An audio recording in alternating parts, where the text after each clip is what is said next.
তোর অমিয়া কমলাকান্ত লিখিছে কবিতা তুমি অসমীয়া তুমি বুজিলা তোমারে অতীতৰ অমিয়া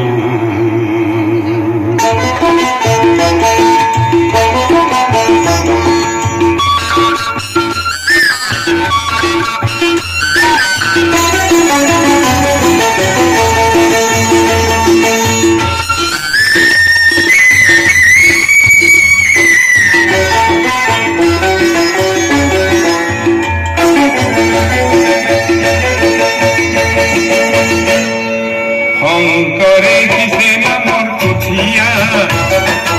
অসমীয়া হ'ব বুলি দুখীয়া দিছে দেখো শংকৰ মহিমা আজিৰ অসমীয়াই একো কি মানে ৰাজিনী পালা অসমীয়া কি মানে ৰাজিনী পালা কি মানে ৰাজিনী পালা অসমীয়া কি মানে ৰাজিনী